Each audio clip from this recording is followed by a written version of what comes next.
अभी मैं आपको रामधारी गुप्ता खंड 1 से प्रतिलेखन संख्या 17 और 18 की डिक्टेशन 80 शब्द प्रति मिनट की 10 मिनट की बोलने जा रहा हूँ। ये डिक्टेशन आपकी स्पीड को बढ़ाने के साथ साथ आपकी गलतियों को भी कम करेगी।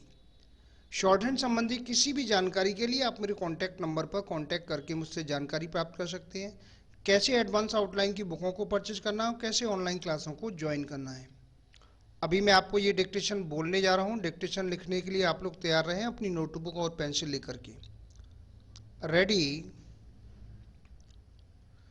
उपाध्यक्ष महोदय, मैं समझता हूं कि अब तक इस वैदेशिक नीति पर न केवल इस ओर के सदस्यों ने ही बल्कि दूसरी ओर के सदस्यों ने भी प्रधानमंत्री जी को धन्यवाद दिया है। इसलिए मैं अपनी तरफ से धन्यवाद देकर उनका बोझ बढ़ाना नहीं चाहता। Para change. इसमें कोई संदेह नहीं कि इस सदन के सभी सदस्य, चाहे वे किसी भी पार्टी से संबंध रखते हों, इस बात से पूरे सहमत हैं कि हमारी विदेश नीति ने संसार में हमारा सिर ऊंचा उठा दिया है। हमने पंचशील के सिद्धांत को संसार के सामने रखा है। यदि हम उसके आधारभूत सिद्धांत पर दृष्टिपात करें तो यह है कि हमने तनाव को कम करने का प्रयत्न किया है। Para change. जिस समय हमने नई नई स्वतंत्रता प्राप्त की तो हमारे सामने बहुत से प्रश्न थे। उनके साथ ही हमारे दो बड़े गुट थे जो कि एटम बम और दूसरे बम लिए हुए हमको चुनौती दे रहे थे कि अगर हमने उनमें से किसी एक गुट में सम्मिलित नहीं हुए तो हमको बड़ी कठिनाई होगी। उस समय भी हमारे प्रधानमंत्री ने हमारे देश की वैदेशिक नीति को इसी स्तर पर रखा जिसके कारण आज हम संसार में अपना सिर ऊंचा उठा सकते हैं।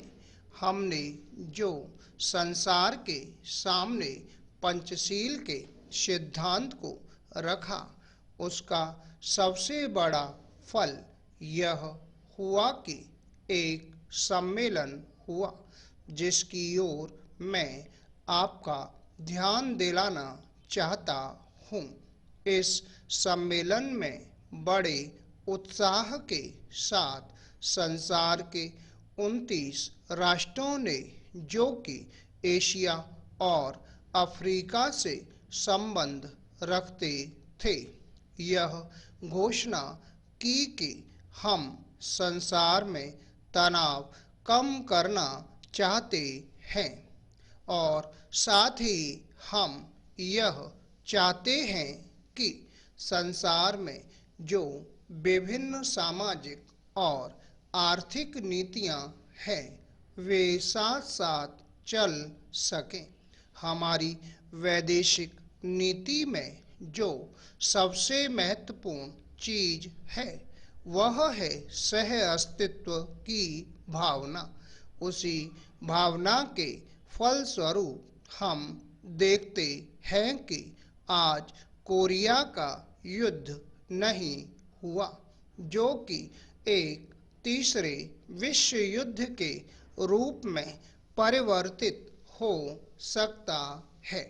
हमारी इस नीति के कारण हमारे अमेरिकी मित्र हमसे कुछ अप्रसन्न भी हो गए, लेकिन यदि हम ऐसा न करते तो आज संसार को तीसरा युद्ध देखना पड़ता।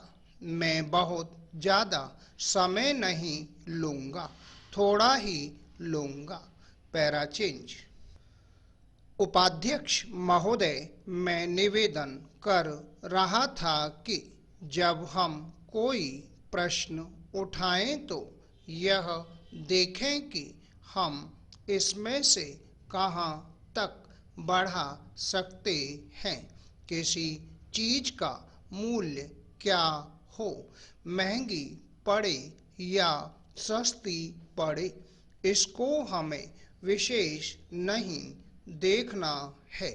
गांधी जी ने कितनी ही बार हम लोगों को यह बात समझाई कि मूल्य किसी चीज का रुपए पैसे में क्या है, यह कोई महत्व की बात नहीं है। आप जानते होंगे कि एक वस्तु जो कि हमारे देश में बहुत सस्ती मिलती है, वही वस्तु दूसरे देशों में महंगी मिलती है। Para change. इतना निवेदन करने के बाद अब मैं श्रम विभाग की जो रिपोर्ट है उसकी एक मद की ओर तुरंत आ जाता हूँ। जैसा कि पहले मैंने कहा, मैं समझता हूँ कि हमारे इस श्रम विभाग का महत्व दिन प्रतिदिन बढ़ेगा। बहुत से प्रश्न हैं जिनकी तरफ आपका ध्यान भी नहीं है। उन प्रश्नों को आपको लेना पड़ेगा। आज आपका श्रम विभाग अधिकतर औद्योगिक श्रमिकों की ओर ध्यान दे रहा है।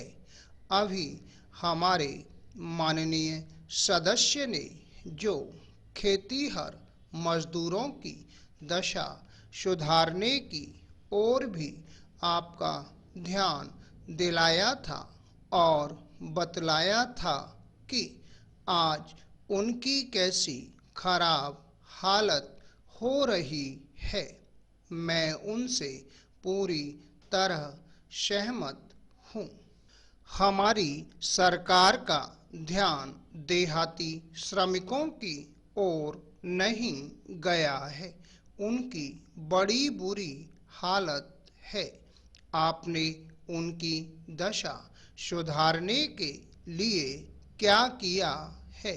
करीब 7 लाख आदमी नौकरियों के लिए प्रार्थी हैं, जैसा कि रिपोर्ट में लिखा है। इनके अतिरिक्त कितने ही लाखों और करोड़ों आदमी देहातों में बेकार बैठे हुए हैं और कितने ही आधी बेकारी की हालत में हैं और श्रम विभाग उन बेकारों और आधी बेकारी वालों की संख्या पता लगाने में असमर्थ है। उनकी संख्या हमको कहीं नहीं मिलती है। मेरा निवेदन यह है कि हमारे देश में बेकारी बहुत अधिक है।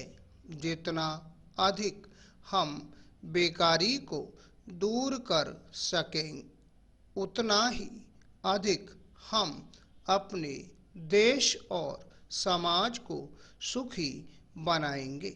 इस कार्य में आपका और आपके विभाग का दायित्व बहुत अधिक है। जो भी नया काम आरंभ होता है उसका दायित्व श्रम विभाग पर रहता है। धन जनता की भलाई के लिए खर्च होना चाहिए। Full stop. दोस्तों ये थी 80 शब्द प्रति मिनट की डिक्टेशन। शॉर्ट हैंड संबंधी किसी भी जानकारी के लिए आप मेरे कॉन्टैक्ट नंबर पर कॉन्टैक्ट करके मुझसे जानकारी प्राप्त कर सकते हैं। कैसे बुकों को परचेज करना हो, कैसे क्लासों को ज्वाइन करना है। आशा है आपको हमारा ये वीडियो पसंद आया होगा। इसी प्रकार से मैं आपके लिए और भी शानदार वीडियो लेकर आता रहूँगा। तब तक के लिए जय हिंद, वंदे मातरम।